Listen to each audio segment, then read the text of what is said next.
नमस्कार एंड स्वागत है आपका आज के हमारे 6th एपिसोड में of the speaking book programme. मैं आशा करती हूँ आपको अभी तक के जितने भी एपिसोड्स हमने लॉन्च करे हैं सभी पसंद आ रहे होंगे। तो प्लीज मुझे कमेंट सेक्शन में जरूर बताइएगा। तो आपको जैसे पता है कि द स्पीकिंग बुक एक हमारा यूनिक प्रोग्राम है विद अ यूनिक कॉन्सेप्ट, जहाँ पे ऑथर अपनी बुक की आवाज बनेंगे। किताबें खुद तो बात नहीं कर सकती, मगर ऑथर उन्हें रिप्रेजेंट करते हुए उनके अंदर जितने भी इमोशंस हैं, जितनी भी नॉलेज है, जितने भी वैल्यूएबल इंसाइट्स है, हमें प्रोवाइड करेंगे। द स्पीकिंग बुक सिर्फ एक टॉक शो नहीं, बल्कि एक माइंड ओपनिंग और नॉलेज फिल्ड एक्सपीरियंस है, जो कि सिर्फ ऑथर ही नहीं बल्कि ऑडियंस के लिए भी बहुत ही बेनिफिशियल रहेगा। आइए आज हम एक यूनिक बुक के कॉन्सेप्ट को एक्सप्लोर करते हैं और इसी के साथ आज के डे 5 की शुरुआत करते हैं।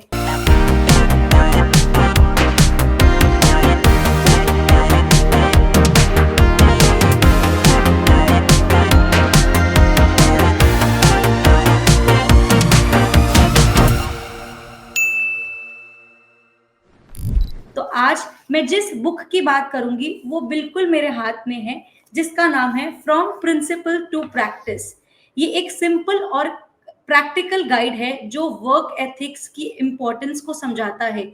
ये बताता है ऑनेस्टी, फेयरनेस और रिस्पेक्ट कैसे एक पॉजिटिव और सक्सेसफुल वर्क एनवायरनमेंट बनाते हैं। ये बुक लीडरशिप के रोल को क्लियर करती है, क्लियर कम्युनिकेशन और एथिकल चैलेंजेस को हैंडल करने जैसी इंपॉर्टेंट टॉपिक्स को कवर करती है। रियल वर्ल्ड एग्जाम्पल्स और प्रैक्टिकल स्ट्रैटेजीज के थ्रू ये ऑर्गेनाइजेशन के अंदर ट्रस्ट और इंटीग्रिटी बिल्ड करने में मदद करती है। तो आसान भाषा में कहा जाए, ये एक एक्शनेबल इंसाइटफुल बुक है जो कि सभी लीडर्स, मैनेजर्स और एम्प्लॉयज के लिए एक वैल्यूएबल रिसोर्स है। So, without any further delay, I would now like to call us Miss Pushpa Ambrose, who will be representing this book with us. So, welcome Pushpa ji. नमस्ते। नमस्ते thank Pushpa you. जी, कैसे हैं आप? अच्छी हूँ युक्ता, thank you so much. अच्छी हूँ। Great. तो आपने मेरे आपको बुक के इस बारे में बहुत कुछ बोला, अभी बहुत अच्छा लगा सुन के। Thank you. Thank you so much. तो मैम, इस इवेंट से जुड़ के कैसा लग रहा है आपको? I would like to know that. बहुत एक्साइटमेंट हो रहा है क्योंकि बुक लिखना तो एक ड्रीम था, वो हुआ। उसके बाद आप उस बुक को स्पीकिंग बुक बना रही हैं, ये तो कांसेप्ट एकदम यूनिक है। तो आई एम एक्साइटेड, पता नहीं आप मुझसे क्या-क्या पूछेंगी और मैं कैसे जवाब दे पाऊँगी, but I will try my best कि मैं बुक बंद करके आपसे बात करूँ। Yes. Absolutely ma'am, because audience यहाँ बुक की आवाज को सुनने आई है। तो जो भी इमोशंस इस किताब के अंदर जुड़े हुए हैं, हमारी ऑडियंस भी बहुत एक्साइटेड होगी उन सभी को जानने के लिए। जी राइट? मैम। जी। जी। तो आइए शुरू करते हैं इस सफर को। मैं सबसे पहले ये जानना चाहूंगी मैम कि इस किताब ने आपको अपना लेखक कैसे चुना? एक्चुअली ये किताब में जो भी किताब जो है दैट इज़ ऑन एथिक्स, और उसने मुझे अपना लेखक इसलिए बनाया क्योंकि मैं खुद ही बहुत एथिकल हूँ। मेरा 32 साल हो गया है in the organisation I am working since last 32 years. तो 32 साल के मेरे करियर में मेरा जो वर्क लाइफ एक्सपीरियंस है, जो मेरा सोशल एक्सपीरियंस है that is full of ethics. तो इस बुक ने मुझे अपना ऑथर बनने के लिए चुना और इस तरह से मैं इसकी ऑथर बन गई मैम। ग्रेट। तो बिल्कुल सही मायनों में इस किताब ने आपके अपने ऑथर को यानी कि आपको चुना है। बिकॉज आई थिंक आपके जितने भी एथिकल एक्सपीरियंसेस हैं वो आप ही मतलब जितने भी रीडर्स हैं उनके लिए बहुत ही इंसाइटफुल रहेंगे। राइट? जी, जी, ग्रेट। जी। तो मैं ये जानना चाहूंगी मैम कि अगर कोई रीडर इस किताब को पढ़े तो वो किताब उसे किस जर्नी पर लेकर जाएगी? क्या थॉट प्रोवोकिंग इनसाइट्स हमें इस बुक के तौर पे मिलेंगे? तो प्लीज आप हमारी ऑडियंस के साथ शेयर कीजिए। ये बुक टारगेट करता है सभी तरह के ऑडियंस को, चाहे वो एक होम मेकर हो, चाहे वो स्टार्टअप का कोई ओनर हो, कोई डायरेक्टर हो, कोई बड़ी-बड़ी कंपनी के मालिक हो, चाहे छोटा पान ठेला वाला ही क्यों ना हो। सबको सबके लिए टारगेटेड है। ये बुक कहती है हमसे कि हमें कैसे वर्क प्लेस को एथिकल रखना है। हमारे जो भी एम्प्लॉयी है, चाहे आपके पास 2 ही एम्प्लॉयी हो, चाहे आपके पास 1 ही एम्प्लॉयी हो, चाहे आपके पास लाखों में हो, but how to be ethical. तो ethics begins from the first person till the last. जैसे हम कहते हैं जो भी घर में पापा-मम्मी करते हैं वो बच्चे करते हैं। तो बिल्कुल। सिमिलर है, कोई भी वर्क प्लेस हो, कोई भी प्लेस हो, चाहे सोशल प्लेस बोले से रिलीजियस सेक्टर्स भी आते हैं, उसमें एनजीओज़ आते हैं। तो everybody how they should be ethical and ethical होने के लिए एम्प्लॉयी को एक एथिक्स के तौर पर अच्छे से आगे बढ़ाने के लिए, अपने ऑर्गेनाइज़ेशन का नाम आगे बढ़ाने के लिए क्या करना चाहिए, वो ये बुक कहती है हमसे। और इसमें बहुत सारे एग्ज़ाम्पल्स भी हैं, जो जनता देख सकती है, पढ़ सकती है, समझ सकती है। ग्रेट। तो जैसे कि आपने बताया कि बिकॉज़ आपने सही कहा बिल्कुल कि एथिक्स जो है वो हर एक बिज़नेस के मतलब चाहे वो जितना छोटा हो या जितना बड़ा हो उसका फाउंडेशन होता है। सो जब तक फाउंडेशन ही जब तक नींव ही मज़बूत नहीं होगी तो हम उस पे वो बिल्डिंग खड़ी नहीं कर पाएँगे। ठीक है? यस, तो yes, rightly said ethics is one of the important thing. ठीक है? जो हर किसी एम्प्लॉयर इनफैक्ट एम्प्लॉयी को भी ध्यान में रखना चाहिए so that the business is more successful. ठीक है? यस, तो यस मैम। आपने एथिक्स की तो बात की, बट मैं जानना चाहूँगी ऑनेस्टी, एथिक्स थोड़ा-सा जैसे मैंने इंट्रोडक्शन में भी बताया, उसके अलावा क्या-क्या इमोशंस जुड़े हैं इस किताब के पन्नों में? इस किताब के पन्नों में तो लाइक मैं एक लेखिका कभी सोची नहीं मैं बन पाऊँगी, तो वो मेरी माँ थी जो बीमार थी, जिन्होंने मुझे इंस्पायर किया कि कुछ लिखो। फिर मैंने कहा क्या लिखूँ, क्या लिखूँ? मम्मी से पूछती रही मैं क्या लिखूँ, मुझे कुछ नहीं पता मैं क्या लिखूँ? तो बोली इतने साल का एक्सपीरियंस है, तुम अपने वर्क रिलेटेड जो भी एक्सपीरियंस है उसको लिखो। फिर मैं जब लिखने लगी तो मैंने कहा नहीं वर्क रिलेटेड तो I can park it because I am still working. मैं अभी मेरा रिटायरमेंट हुआ नहीं है। तो मैं बोली जब मैं वर्क कर रही हूँ तो मैं ऑर्गेनाइज़ेशन के बारे में बहुत ज़्यादा नहीं लिख पाऊँगी। तो why not put all those points जो मैं हमेशा से एक इंडस्ट्री में देखना चाहती थी और जो मैं खुद भी करना चाहती हूँ या करती हूँ, तो मैंने कहा उन सब चीज़ों को पेपर में डाला जाए। तो हर एक टॉपिक पे फिर कुछ-कुछ मैंने लिखना शुरू किया then finally the book came out in this shape जो आज आपके हाथ में दिखा। उसमें 15 चैप्टर भी है टोटल। तो ये सब चीज़ आउट ऑफ एक्सपीरियंस है बट मैंने अपना एक्सपीरियंस ना डाल के दूसरी इंडस्ट्रीज़ का एग्ज़ाम्पल्स उसमें दिया है। And I think ma'am because क्या होता है जैसे आपने कहा कि आपने एक्सपीरियंसेस डाले और जो एथिक्स है सब मतलब जो जिस टॉपिक के ऊपर आपने जो चुना है, तो आई बिलीव कि ये एक ऐसा टॉपिक है जो हर एक जॉनर को फुलफिल करेगा मतलब हर किसी की रिक्वायरमेंट में फुलफिल करेगा। सो एब्सोल्युटली ग्रेट मतलब ये आई थिंक एक बहुत ही हेल्पफुल गाइड रहेगी लोगों के लिए who are just starting and their careers जो अपने करियर को बिल्कुल बस शुरू ही कर रहे हैं। तो आई यस, थिंक उन्हें भी एक प्रैक्टिकल स्टेप बाय स्टेप चीजें समझ में आएंगी कि एग्जैक्टली क्या यस, चीजें हमें ध्यान में रखनी है। ठीक यस है? मैम, तो यस, आई थिंक आपकी बुक काफ़ी समय हो गया है, आई बिलीव 3 से 4 महीने हो गए पब्लिश हो चुकी है एंड आई जी। थिंक अमेज़न पे बेस्ट सेलर भी है ये बुक। तो आपकी किताब की कैसी फीलिंग थी मैम जब आपकी किताब को प पब्लिश हुई? So how was the feeling? आपकी बुक को कैसा लगा पब्लिश होकर? बुक को बहुत अच्छा लगा क्योंकि बुक चाहता था कि वो बाहर आए और वो एक बेसिकली वो हर इंसान का रूह बनना चाहता है ये की जो किताब है। क्योंकि वो हर एक इंसान में अच्छाई देखना चाहता है ये किताब। ये किताब हर एक व्यक्ति को याद दिलाना चाहता है कि अ, वो कैसे संसार में जैसे भगवान ने हमको भेजा है, तो एक अच्छा दूत बनकर भगवान का इस धरती पे वो काम करे। तो चाहे वर्क प्लेस हो, चाहे मैंने बोला फैमिली क्यों ना हो, एक हस्बैंड वाइफ का रिलेशन हो, माँ-बाप का हो, तो how they should be ethical सारा चीज़ इस बुक में समाया हुआ है। तो ये बुक बहुत ही ज़्यादा खुश है कि अमेज़न में बेस्ट सेलर है, पर और भी ज़्यादा खुश होगा जब वो पढ़ने वालों के हाथ में होगा और उससे जो एक्सपीरियंस गेन करके जब वो अपने लाइफ में इम्प्लीमेंट करेगा तो this book will have it's मतलब लाइफ डन। तो ऐसा एक एब्सोल्युटली। फीलिंग है। एब्सोल्युटली एंड आई बिलीव जैसे आज आप अपने बुक के बिहाफ पे इसके जितने भी इमोशंस हैं ऑडियंस के सामने ला पा रही हैं because when I read this book तो मुझे ऐसा लगा कि ये सिर्फ वर्क प्लेस में के तक ही सीमित है बट जैसे कि आपने बताया सिर्फ वर्क प्लेस ही नहीं बल्कि इसके अंदर हम रियल लाइफ जो भी रिलेशनशिप्स भी होते हैं उससे भी रिलेट कर पाते हैं बिकॉज एथिक्स तो हर जगह इंपॉर्टेंट होता है तो आई बिलीव इसके बाद ऑडियंस को एक्चुअली पता चलेगा कि इसके अंदर क्या क्या इंसाइटफुल चीजें हैं राइट। यस, तो या मुझे बस ये एक और मेरा सवाल है मैम जो मैं बुक से पूछना चाहूँगी कि जब इस किताब को मतलब 15 चैप्टर्स है इसके अंदर, तो जब हम इस किताब को पढ़ेंगे, तो सबसे ज़्यादा ऑडियंस को क्या याद रहने वाला है? इस किताब में युक्ता जी एक चैप्टर है एथिक्स एंड टेक्नोलॉजी करके चैप्टर 8 है।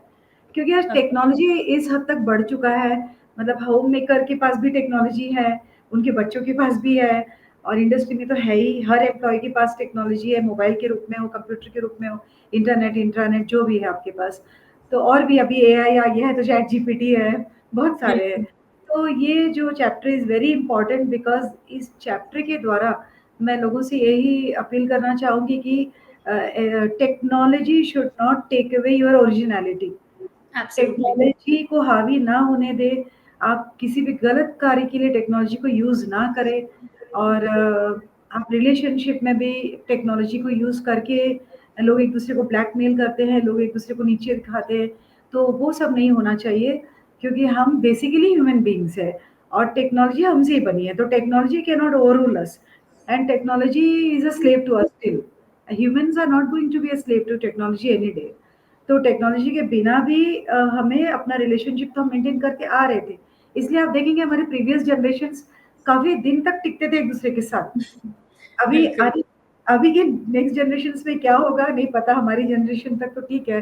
तो ये बुक कहता है, इवन वर्क प्लेस में भी आप देखेंगे छोटी-छोटी बात को भी लेके जब मनमुटाव होता है, तो जो जूनियर एम्प्लॉयी रहता है वो टेक्नोलॉजी का इस्तेमाल करके बॉस को फँसाने के फिराक में रहते हैं।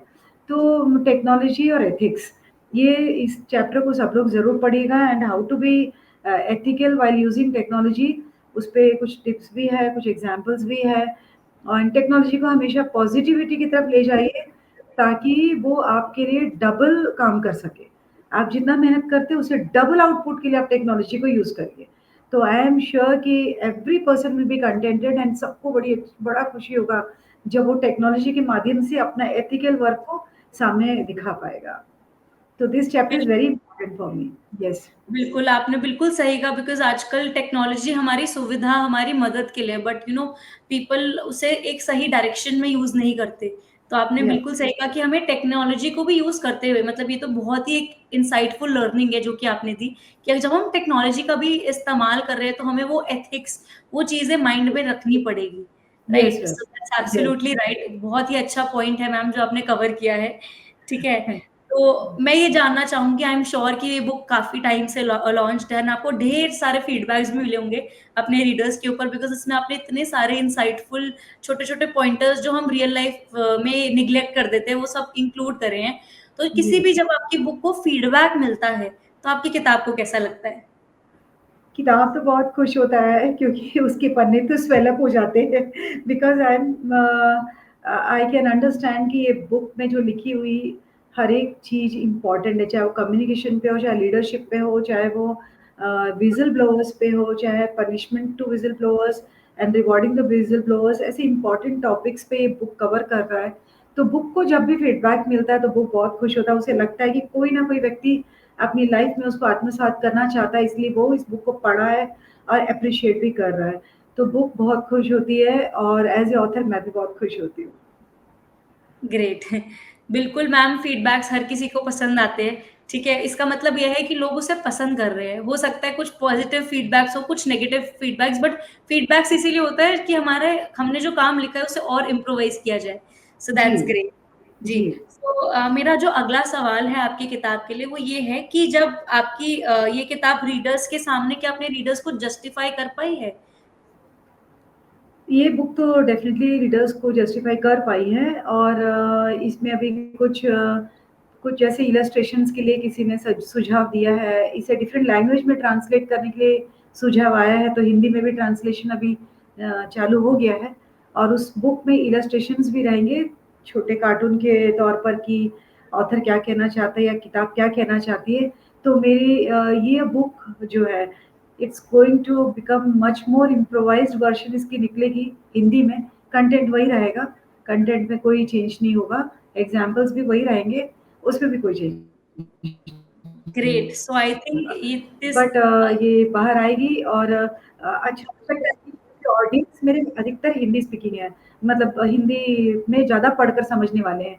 तो मेरे पास जितने भी एम्प्लॉइज़ हैं, उन सबका रिक्वेस्ट आया था कि इसको आप हिंदी में करिए, और जो पढ़ सकते हैं इंग्लिश उन्होंने तो खरीद लिया, पढ़ भी लिए हैं। एग्ज़ाम्पल्स के तौर पे वो लोग जो-जो समझे हैं, उसको क्रियान्वित भी कर रहे हैं। जैसे कि हमारे अभी वर्क स्पॉट पे ही कुछ ऐसा इश्यूज़ होते थे, जहाँ पे वो एक ऑफ़िसर वो अपने एम्प्लॉइज़ को ध्यान नहीं दे रहा था, मतलब उसको लगता था ये गलत है तो गलत है। पर बुक पढ़ने के बाद उसको लगा नहीं, मुझे एक बार सुनना तो चाहिए। सुनना चाहिए, मौका देना चाहिए बिकॉज़ पेरेंट्स भी जैसे हमको मौका दे के हमको बड़ा किए। तो वो फिर मेरे को आके बोला कि आपकी बुक से मैंने ये चीज़ सीखा मैम और आगे और पढ़ रहा हूँ, जैसे समझ पा रहा हूँ, कर रहा हूँ, बट हिंदी में आएगा तो मैं इसको और स्ट्रॉन्गली फ़ॉलो कर पाऊँगा। तो बिल्कुल। तो बुक आई बहुत थिंक ये बहुत ही ज़्यादा इंसाइटफुल चीज़ें हैं, जो मतलब इम्पैक्ट भी ला रही है लोगों की ज़िंदगी में, ये जो किताब है। सो जी, दैट्स ग्रेट, जैसे कि आपने बताया। But I would like to tell to the audience कि सिर्फ़ इंग्लिश में नहीं, बल्कि जैसे कि मैम ने बताया, हिंदी में भी बुक जल्द से जल्द आने वाली है, जी, राइट? जी। एंड जो हिंदी रीडर्स हैं, दे कैन परचेज़, एंड वो डेफ़िनिटली एथिक्स पे काम कर सकते हैं इस बुक को गो थ्रू करने के बाद, बिकॉज़ इसके अंदर हर एक एस्पेक्ट के अंदर एक पॉज़िटिव इनसाइट्स हैं, मतलब जिससे हमें कुछ ना कुछ, हर पन्ना हमें कुछ नया सिखाएगा, राइट? हुँ, तो अगेन येस। इंग्लिश के साथ-साथ हिंदी में भी ये बुक अवेलेबल होने वाली है अमेज़न पे रीडर्स। सो अगले सवाल के लिए बहुत ही एक्साइटेड हूँ जानने के लिए, जैसे आपने टेक्नोलॉजी वाला चैप्टर बताया, तो इसके अलावा बुक का सबसे पसंदीदा चैप्टर कौन-सा है? इसके अलावा मैं एक बार बुक रेफ़र कर लेती हूँ, मेरे को सारे चैप्टर्स पसंद हैं। अब आपने इतना कठिन क्वेश्चन पूछा है। अब इसमें जो चैप्टर नंबर 4 है, बिल्डिंग एन एथिकल कल्चर, क्योंकि एथिकल कल्चर लाने में बहुत टफ होता है। जैसे मम्मी-पापा बच्चों को अपब्रिंग करते हैं, तो कितना डिफ़िकल्टी वो फेस करते हैं। वैसे ही है, एक ऑर्गनाइज़ेशन में या एक कार्य क्षेत्र में जब भी आपको एथिकल कल्चर बिल्डअप करना होता है, तो बहुत काम करना होता है। तो वो जो टॉपिक है चैप्टर 4 में ये मेरा वन ऑफ द फेवरेट है और सभी चैप्टर्स मेरे फेवरेट हैं।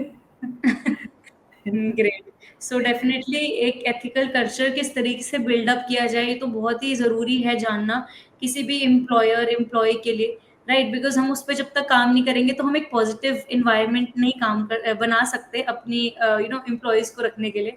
सो जी, एब्सोल्युटली ग्रेट मैम। एंड अगर जैसे कि मतलब ऑडियंस को पता ही है, ये बुक अमेज़न पे अवेलेबल है in the form of E version as well as the physical version. तो अभी हमने इसका कोई ऑफलाइन डिस्ट्रीब्यूशन अभी तक करा नहीं है। बट अगर आपकी बुक किसी भी लाइब्रेरी में अवेलेबल हो, तो आप इस बुक को किन किताबों के साथ देखना चाहेंगी? मैं उन किताबों के साथ देखना चाहूँगी जहाँ पे ये बताया जा रहा हो कि एथिक्स नहीं होने से कैसे कोई ऑर्गनाइज़ेशन फ़ेल किया है। जहाँ एथिक्स नहीं है वहाँ क्या केओस है, उसको दर्शाता हुआ अगर कोई बुक है, तो that should be kept beside this book. So that लोगों को लगे कि हाँ, मैं उस कैओस को कैसे नॉर्मल कर सकता हूँ या कर सकती हूँ through my book, through from principles to practice, उसे एक गाइडेंस मिले। वो मैं चाहती हूँ और जो महिलाएँ हैं ख़ासकर जो घर सँभालती हैं, उनको जो फ़ेवरेट नॉवेल्स वग़ैरह रहता है, जो ब्राउज़ करती है जाके लाइब्रेरी में, तो उसके बगल में भी ये बुक होना चाहिए। तो उनको भी एक हैंडआउट मिलेगा कि how to take things forward in a home also. और even like for this children no जो स्टार्टअप करते हैं आज की डेट पर, तो स्टार्टअप वाली books how to go for a startup, what all to take care of while going for a startup, ये सब जो बुक्स होती है उसके बगल में भी ये बुक होना चाहिए। ये मेरा ग्रेट, सोचना great. So I think problem और सॉल्यूशन दोनों एक साथ हो बुक का। है। यस मैम, या जी, ग्रेट। तो मेरा जो अगला मतलब बहुत ही इंटरेस्टिंग क्वेश्चन मैं आपसे पूछूँगी, वो ये है कि अगर इस किताब के ऊपर कोई भी मूवी बनना चाहे, तो वो किस तरीके की होगी? मूवी वही रहेगा ma'am, showing all the unethical practice and the ethical practice together, और कोई बड़ा इंडस्ट्री हो जहाँ पे स्कैम्स चल रहे हो और कोई एम्प्लॉय उसको बाहर लाता है, फिर उसको कैसे उसका ओनर उसको कैसे कन्फ्रंट करता है, फिर वो एम्प्लॉय अपना प्रूफ वगैरह के थ्रू कैसे वो कम बैक करता है, फिर वो कैसे रिवॉर्ड किया जाता है, उसका क्या असर उसकी फैमिली पे पड़ता है, हुँ, फैमिली हुँ। उसको कैसे किस नज़र से देखती है, फिर वो कैसे कम बैक करता है। तो ये सब चीज़ अगर हम लोग एक फ़िल्म के माध्यम से शो कर पाएँगे इस बुक को लेकर के, तो I think I will be more than grateful, और ये book will have it's like final this thing कि उसको जो चाहता है वो बुक कहना वो सामने दिखेगा ऑडियंस को। And you have great. Asked a very good question, media is a very powerful source ma'am, कोई भी मैसेज कहीं पहुँचाना है तो। तो आपको ये absolutely, because I question think कि किताबों से ज़्यादा लोग तब कनेक्ट कर पाते हैं जब विजुअल रिप्रेजेंटेशन भी होती है उसकी, बिल्कुल, ठीक है? बिल्कुल बोला, तो बिल्कुल सही बोला आपने। हमने तो सोचा ही नहीं युक्ता जी, आपने भी फूड फॉर थॉट दे दिया मुझे आज। हुँ, ओके, ग्रेट। तो मेरा जो अगला सवाल है उसका वैसे आपने जवाब दे ही दिया था कि आप हिंदी में चाहते हो, बट अपार्ट फ्रॉम हिंदी कोई और लैंग्वेज भी है जो आप सोचती हैं कि ठीक है इसके लिए बहुत ज़्यादा रीडर्स आपको डिमांड कर रहे हैं, प्रोबेबली इंग्लिश के साथ-साथ हिंदी, और कोई अदर लैंग्वेज है जो आप जिसमें आप अभी चाहती हैं कि अभी नहीं है युक्ता जी, क्योंकि अभी तो मैं बस ये 2 लैंग्वेज में ही कंफर्टेबल हूँ और मेरे आजू-बाजू जितने भी वर्किंग हैं सब इसी में कंफर्टेबल है, या तो हिंदी या तो इंग्लिश। और देखती हूँ डाउन बिलो भी मेरे यहाँ पे जैसे कॉन्ट्रैक्ट एम्प्लॉइज़ हैं, अगर वो कभी बोलेंगे तो छत्तीसगढ़ी में भी इसको कर सकते हैं।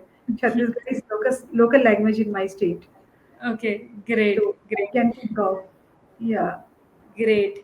सो जब आप इस किताब को लिख रही थी, तो इस किताब को कभी अपने लेखक से कोई शिकायत हुई? आपसे कोई शिकायत? अ, मुझे लगता है कि बुक को मुझसे कोई शिकायत नहीं हुआ होगा, क्योंकि मैंने बुक को सब खुल करके अपने प्रॉब्लम्स बताए, तब बुक ने मुझे कंटेंट दिया कि आप ऐसे लिखो इसको और ऐसे लिखो, और कहीं आप पे भी आँच ना आए, पर आप अपने पॉइंट को बाहर करो, लेट अदर्स सी। तो बुक को मुझसे कोई शिकायत तो नहीं हुआ, मैंने तो सब चीज़ उनको बताया, बुक को 32 इयर्स ऑफ एक्सपीरियंस उसमें है। ग्रेट, नहीं लगता है ग्रेट। शिकायत कुछ होगा। तो आपने अपनी किताब को शिकायत का मौका ही नहीं दिया। Great ma'am. तो जैसे कि हमने बताया, आपने बताया कि ये जो बुक है वो हर एक जॉनर के लिए बेनिफिशियल रहेगी, बट फिर भी कोई ऐसे स्पेसिफाइड रीडर्स जिनके लिए ये सबसे ज़्यादा रिलेटेबल हो ये किताब का टॉपिक, जो आपको लगता वो हो? वो एम्प्लॉयी जो अपने जॉब में कशमकश महसूस करता हो, anybody who is facing a problem where he can't speak up, where he can't tell the truth to others, जहाँ वो मन ही मन मतलब अपने आप को बहुत ही वीक महसूस करता हो, क्योंकि जॉब भी उसको कायम रखना है और उसको उसको मतलब वो प्रॉब्लम भी उसको फेस करना है। तो उस व्यक्ति के लिए ये बुक बहुत इम्पोर्टेंट होगा, क्योंकि ये उस व्यक्ति को स्ट्रेंथ भी देगा और करेक्ट पाथ भी बताएगा, क्या करना है, और उसको उसकी प्रॉस कॉन्स भी बताएगा, and it will give courage to the employee. तो जो भी व्यक्ति ऐसी प्रॉब्लम से जूझ रहा हो, या जो भी व्यक्ति कुछ अच्छा स्टार्टअप भी करना चाहता हो, तो शुरू से ही कैसे एथिकल रहे, उसको अगर कोई इन्फॉर्मेशन चाहिए तो ये बुक उसके लिए बहुत ही परफेक्ट है। ग्रेट। सो ऑल्सो अगर इस किताब को मतलब अगर अपने रीडर्स से कोई सवाल पूछना हो, तो वो क्या रहेगा? Book will ask readers question, आपने मुझे पढ़कर क्या चेंज लाया अपने लाइफ में? ये जानना चाहेगा बुक। ग्रेट। तो मतलब मैं कितना आपकी सहायता कर पाया आपकी लाइफ में, क्या लर्निंग्स आपने अडैप्ट करी? यस, तो yes, yes, yes, you put it properly. मैं उतना प्रॉपर्ली नहीं बोल पाई। हाँ, आप जो बोली वही, कि मैं आप में क्या चेंज ला पाया हूँ और आपने उसको कैसे अपनी लाइफ में इम्प्लीमेंट किया, आपको क्या बेनिफिट हुआ या क्या नुकसान हुआ, ये बताइए। Great. So I think the first thing, जैसे वो फीडबैक्स पे तौर पे आई सपोज ऑडियंस बता ही देगी, और अगेन कि ये बुक आई थिंक सभी को एक ट्रांसफॉर्मेशन जर्नी पर लेकर जाता है, क्योंकि जो छोटी छोटी चीजें हैं जो हम खुद रियलाइज नहीं करते कि हम इन्हें निग्लेक्ट कर रहे हैं, सो ये हुँ, सारे उन्हीं गैप्स को फिल इन करता है। ठीक है।